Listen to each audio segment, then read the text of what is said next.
Hello दोस्तों, हमारे channel में आपका स्वागत है। आज हम अपने चैनल के माध्यम से आपको सम्मस वारंट की प्रक्रिया समझाएंगे।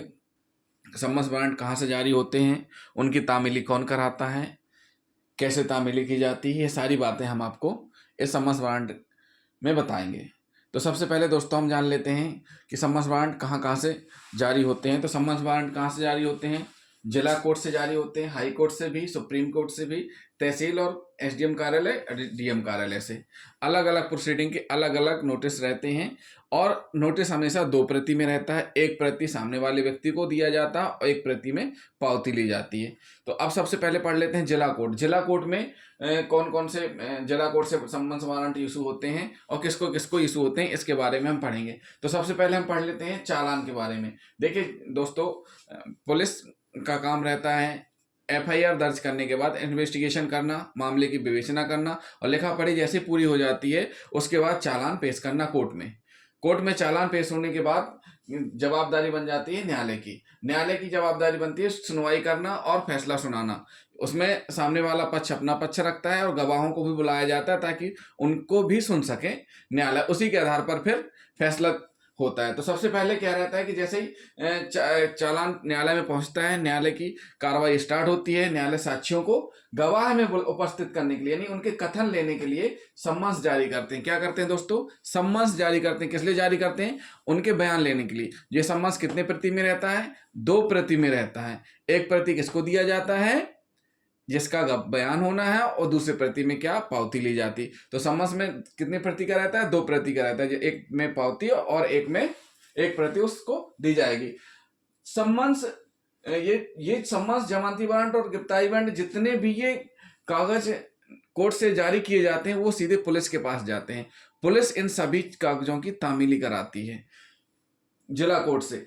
अब जो सम्मन्स जिस साक्षी को तामील किया गया है वो साक्षी उस पेशी पर उपस्थित नहीं होता है, तो उसी साक्षी का क्या होता है? जमानती वारंट जारी हो जाता है। जमानती वारंट दोस्तों 1 प्रति में रहता है। कितने प्रति में रहता है? 1 प्रति में रहता है। तो जमानती वारंट में साक्षी को एक मुचलका देना पड़ता है अपना कि वह वारंट में अंकित दिनांक को कोर्ट में उपस्थित हो जाएगा, और साथ में एक गवाह के भी दस्तखत करवाने पड़ते हैं। उसकी तरफ से भी मुचलका दिया जाता है कि वो रिस्पॉन्सिबिलिटी ले कि उनको उपस्थित करेगा। ये हुआ जमानती वारंट। अगर जमानती वारंट में भी साक्षी नहीं पहुंचता है तो फिर कोर्ट क्या जारी करती है? गिरफ्तारी वारंट जारी करती है। कोर्ट क्या जारी करती है? गिरफ्तारी वारंट जारी करती है। तो ये तो हुए दोस्तों साक्षी के।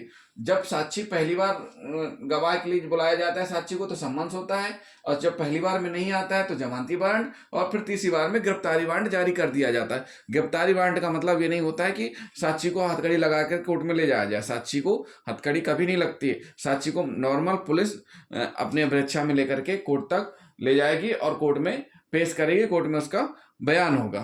तो ये तो हुए साक्षी के गिरफ्तारी वारंट। कभी कभी क्या रहता है कि साक्षी का गिरफ्तारी वारंट आ जाता है तो घबरा जाते हैं कि अरे हमारा गिरफ्तारी वारंट हो गया, हम तो जेल चले जाएंगे। ऐसा कुछ नहीं होता है।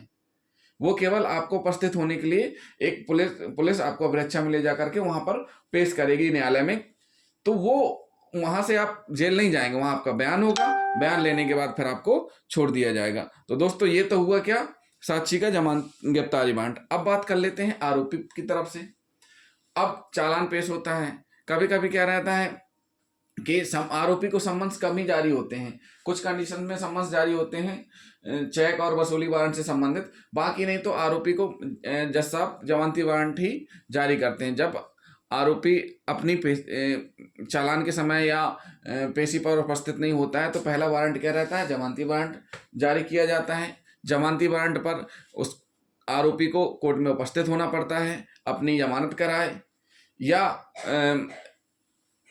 चालान के टाइम पर उपस्थित नहीं हो तो जमानत कराए, या फिर अपने आप उस तारीख में अपने वकील के माध्यम से उपस्थित होकर के अपनी उपस्थिति दर्ज कराए। इसके बाद क्या होता है दोस्तों? अब फिर आता है जब जमानती वारंट में भी आरोपी उपस्थित नहीं हो रहा है तो फिर उसके बाद गिरफ्तारी वारंट जारी कर दिया जाता है न्यायालय के द्वारा, और पुलिस को आदेश देती है न्यायालय कि इनको अरेस्ट करके इस तारीख को पेश किया जाए। तो जैसे आरोपी को अरेस्ट किया जाता है तो आरोपी को जमानत देनी पड़ेगी। अगर आरोपी जमानत पेश नहीं करेगा तो आरोपी को न्यायालय कहाँ भेज देगी? जेल। तो ये होता है गिरफ्तारी वारंट। स्थायी वारंट क्या होता है? स्थायी वारंट फिक्स रहता है। ये स्थायी वारंट क्या रहता है? फिक्स रहता है, मतलब इसमें कोई डेट नहीं रहती है। फरार आरोपी जो लगातार कई वर्षों से लगातार फरार बना हुआ है, उसके लिए कोर्ट के द्वारा स्थायी वारंट जारी कर दिया जाता है। जब भी कभी पुलिस को मिले, पुलिस उसको अरेस्ट करे और न्यायालय में पेश करे। तो ये तो हुआ स्थायी वारंट। दोस्तों ये हमने पढ़ा जिला कोर्ट में चालान के संबंध में। अब पढ़ लेते हैं जिला कोर्ट में ही चेक से संबंधित मैटर पहुंचते हैं। चेक बाउंस हो गया, चेक दिया, रुपए नहीं दे पा रहे हैं, तो ऐसी स्थिति में क्या लगाए जाते हैं? चेक के केस लगाए जाते हैं। 138 प्रक्रम अधिनियम के तहत आते हैं। उसमें जो भी संबंधित देनदार होता है उसको माननीय न्यायालय के द्वारा क्या किया जाता है? समन्स इशू किया जाता है। फिर समन्स पर उपस्थित न होने पर वारंट इशू किया जाता है। अगर वारंट पर उपस्थित नहीं होता है तो फिर दोबारा फिर गिरफ्तारी वारंट इशू हो जाएगा। जमानती वारंट पर अगर उपस्थित नहीं होगा तो गिरफ्तारी वारंट। गिरफ्तारी वारंट में आप जानते हैं दोस्तों, पुलिस पकड़ करके ले आएगी गिरफ्तार करके और न्यायालय के सामने खड़ा कर देगी।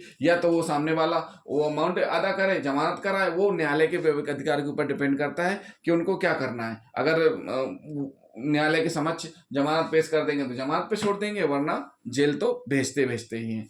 फिर बात करते हैं वसूली वारंट। वसूली वारंट का मतलब ये होता है, देखिए दोस्तों, हर न्यायालय में एक फैमिली कोर्ट होती है जहां पर पति पत्नी के विवाद से संबंधित केस, गुजारा भत्ते से संबंधित केस चलते हैं।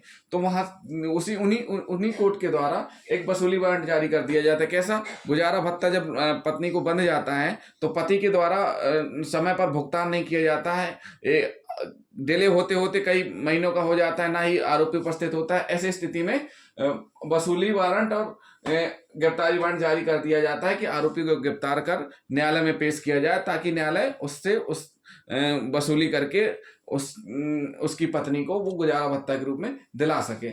माननीय हाईकोर्ट के द्वारा भी डायरेक्ट जमानती वारंट या गिरफ्तारी वारंट जारी कर दिए जाते हैं। सुप्रीम कोर्ट के द्वारा भी। तो देखिए हाई कोर्ट से किस कंडीशन में होते हैं? जब भी डिस्ट्रिक्ट कोर्ट से किसी व्यक्ति को जब सजा हो जाती है तो माननीय हाई कोर्ट, माननीय सुप्रीम कोर्ट की शरण में अपील में चला जाता है। अपील सुनवाई के दौरान हाई कोर्ट में अगर अपील उसकी स्वीकार हो जाती है तो ठीक है, अगर अपील निरस्त हो जाती है तो वहां से फिर गिरफ्तारी वारंट जारी हो जाता है हाई कोर्ट से, और उसमें एक टाइम बाउंड दिया रहता है कि आप इतने तारीख को सरेंडर करें।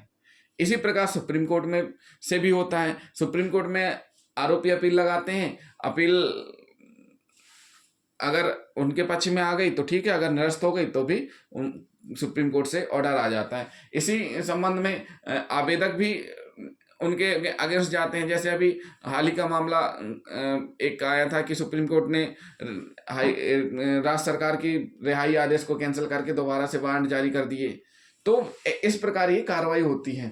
तहसील कार्यालय में क्या होता है दोस्तों? जब भी पुलिस 151, 107/16 की कार्रवाई करती है या 145 इस प्रकार से करती है तो वहां से भी नोटिस भेजे जाते हैं, और जमीन संबंधी जो भी विवाद रहते हैं उनके लिए भी एसडीएम कार्यालय, डीएम कार्यालय, तहसील कार्यालय से नोटिस भेजे जाते हैं। वो भी 2 प्रति में रहते हैं। तो दोस्तों ये हुई समन्स वारंट कैसे जारी होते हैं और तामीली कैसे होते हैं, और इनमें आपको उपस्थित होना होता है। अगर आप उपस्थित नहीं होंगे तो समन्स से जमानती, जमानती से फिर गिरफ्तारी वारंट आपका जारी हो जाएगा। अगर आप फरार हो गए, मिल ही नहीं रहे, तो वहां पर आपका स्थायी वारंट जारी हो जाएगा। तो दोस्तों हमारा चैनल आपको पसंद आया हो तो चैनल को सब्सक्राइब और वीडियो को लाइक और शेयर करना ना भूलें। थैंक यू दोस्तों।